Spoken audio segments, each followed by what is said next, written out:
Saya di sini mau mewawancarai pengunjung di sini. Saya bersama teman-teman saya. Jadi ini kita akan masuk ke dalamnya untuk melihat pemandangannya yang lebih bagus dan enak. Jadi ini setelah kita masuk ke dalam ya seperti ini, sangat bagus, enak, nyaman, dan sejuk. Oh ternyata di Karang Kamolean ini ada bangunan baru loh. Ayo kita masuk. Jadi ini bangunan barunya, sebenarnya masih banyak bangunan baru, tapi cuma ini yang kita lihat.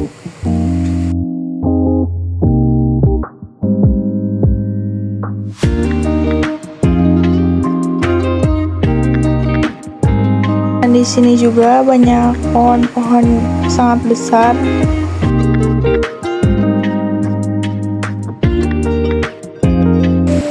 Buat teman-teman yang suka foto-foto, wajib sih datang ke sini. Karena tempatnya sejuk, enak, ya nyaman dan lagi. bisa juga dipakai tempat istirahat. Betul.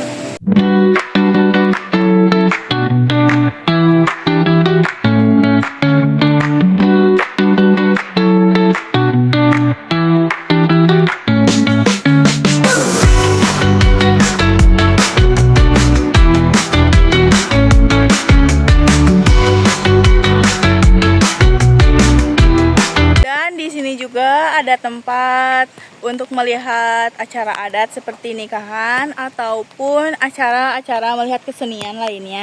Di sini juga ada sungai yang arusnya besar karena turun hujan untuk melihat lebih jelas.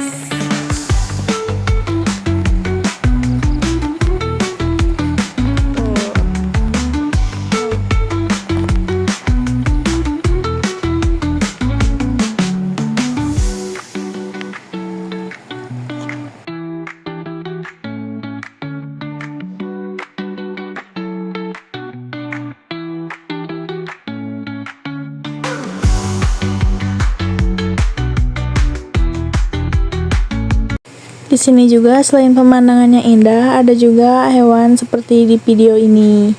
Mari kita lihat.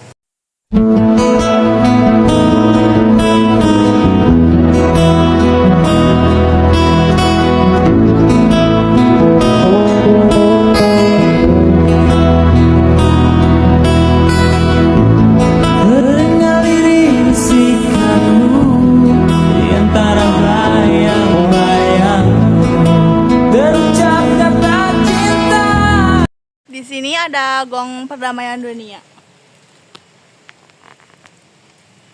Udah. Ini untuk melihat lebih jelas gongnya. Sekarang saya di sini mau mewawancarai pengunjung.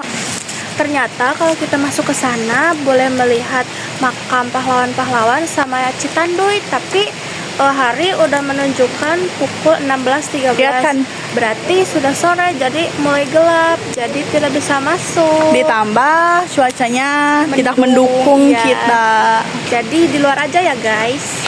Ada saja fasilitas yang ditawarkan di rest area Karangmulia yang baru diresmikan oleh Kabupaten Ciamis. Bentar ya, itu kan pertanyaannya kan berarti kan bukan sejarah ya. Jadi tentang rest area berarti kan warung-warung yang di depan. Ya. Nah, jadi kan itu sebenarnya bukan sejarah ya. Ya. Jadi kan itu fasilitas itu kan warung-warung gitu kan.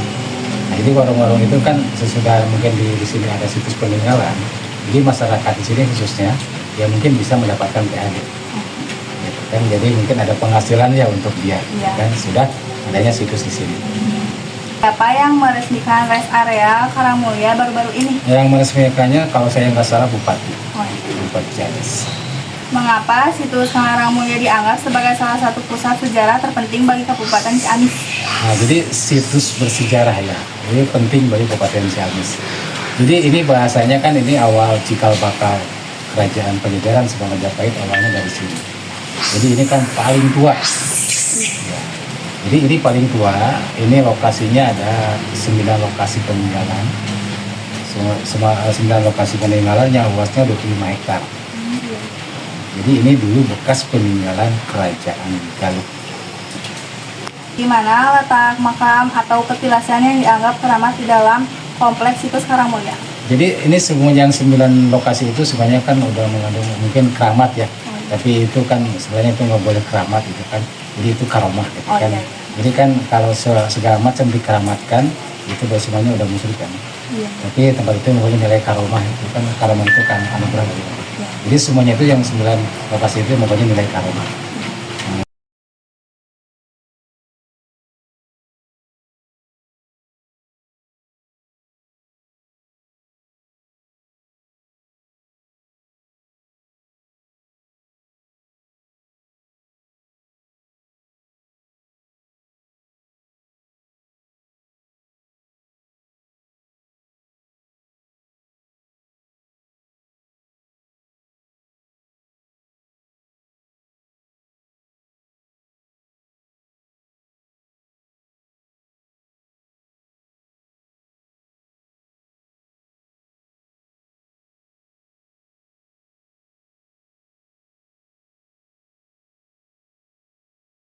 Legenda Ciwanara di situs Karangmulya diceritakan secara turun-temurun kepada pengunjung kalau boleh tahu.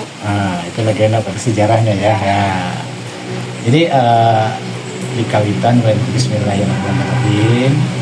Dia kan legenda Ciwanara anu luasnya 25 hektar sadana 9 lokasi peninggalan.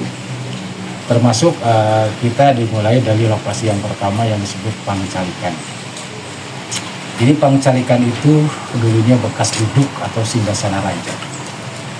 Itu batunya batu putih, itu ukuran batu itu 90 cm persegi 4. Jadi batu itu menurut cerita datangnya ke tempat ini itu berbentuk cahaya atau sinar. Jadi sejenis batu meteor. Nah sudah turun batu itu baru di sini punya nama Karang Kamulyan. Dalam arti Karang Kamulyan itu karang itu kan pekarangan halaman tempat. Di sini tempat yang mulia. Nah di sini nama rajanya, kalau nama lengkapnya itu Prabu Galuh Ratu Pusaka Prabu Adimulya Sanghyang Cipta Permana Dikusuma. Itu nama lengkapnya. Dia nanti punya permaisuri yang namanya Ibu Dewi Naganingrum. Nah dari Ibu Dewi Naganingrum dia punya anak Ciwanara. Nah Ciwanara itu dia yang menikah dengan permaisuri Picana Alangi. Nanti dia punya anak Dewi Ayu Purbasari. Itu Purbasari yang menikah dengan Bu Indah Ayu Purbasari. Jadi semuanya awal dari sini. Nah itu dari Guru Minda itu baru banyak lagi regenerasinya atau turunannya kayak Prabu Hiang, Bima Besi, Puskalawasu Kencana, Anggalarang, Cakradewa, Prabu Tunggal, Purba Menak, baru Prabu Siliwangi. Jadi Prabu Siliwangi itu dari Ciwanara dari sini udah 12 generasi atau 12 keturunan. Nah, nanti Prabu Siliwangi punya anak Kian Santang, Rara Santang. Baru ketemu dengan Galuh Islam. Jadi kalau ada yang mau cari Kian Santang, menurut cerita udah ada kuburannya di Garut di Podong yang terkenal Syekh Roma Suci. Ya kalau Rara Santang wanita karena dulu dia senang mengembara sampai ke tanah Mesir. Ketemu dengan Raja Mesir, dinikahkan dengan Raja Mesir, nanti dia punya anak yang di Cirebon yang namanya Syekh Saifullah Sunan Gunung Jati. Udah segitu aja Pak. Terima kasih Pak udah mau menjawab pertanyaannya. Terima kasih banyak. Salah sebisanya. Iya, terima kasih Pak. Soalnya ini tugas dari sekolah. Iya, banyak sih dari SMA yang datang ke sini.